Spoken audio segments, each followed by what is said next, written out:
Hello and welcome to Petals for Your Troubles Physics. My name is Chris and today we'll be talking about electrostatics.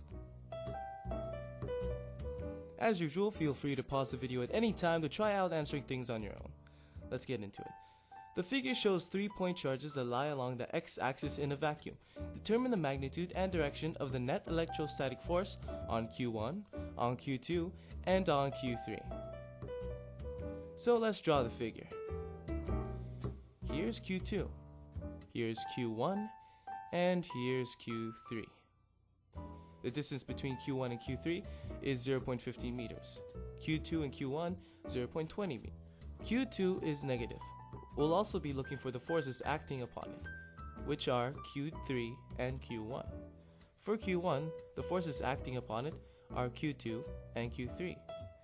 As for Q3, the forces acting upon it are Q1 and Q2.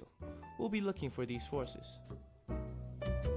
So as we can see, we're looking for the net force acting upon each of these points. As usual, we answer in the GASA method. So let's start with our given. Q1, which is positive 3 microcoulombs.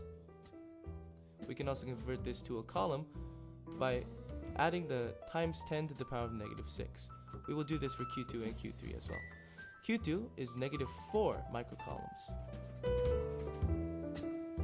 And Q3 is negative 7 microcoulombs. Now it's time for our distances. The distance between point 1 and point 2 is equal to 0.20 meters. The distance between point 1 and point 3 is 0.15 meters. And the distance between point 2 and point 3 is 0.35 meters. Now we are asked to find the net force of each point charge.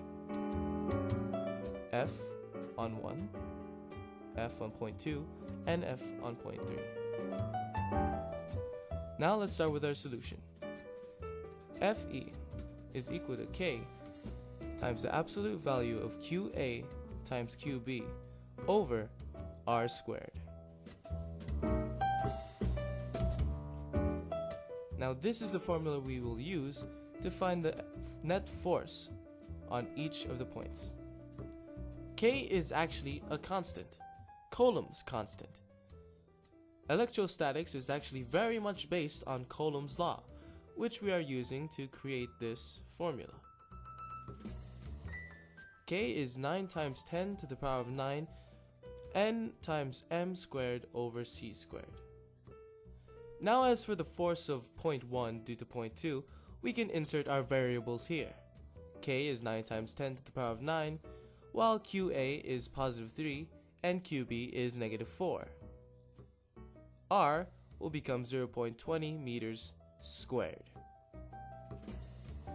Your answer should be negative 2.7 n. Make sure you draw an arrow after solving for each of the points, because depending on the direction, your answer may be positive or negative. Now as for F1 due to 3, it's pretty much the same formula, except you replace QB with negative 7 and R with 0.15. Your answer should be 8.4, and if it was the opposite, the force of point 3 due to point 1, it will be negative 8.4 due to the direction. Let's move on to the force of 2 due to point 3.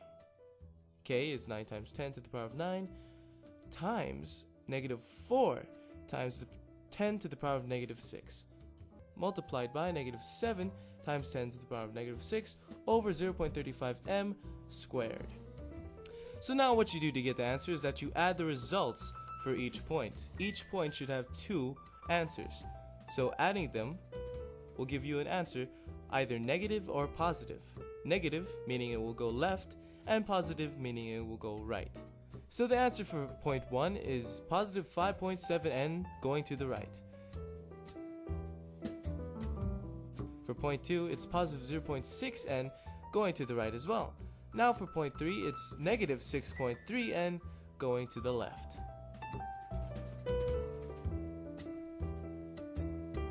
This has been Petals for Your Troubles Physics with Electrostatics. Hope you enjoyed the video. Please like and share if you found it useful or helpful.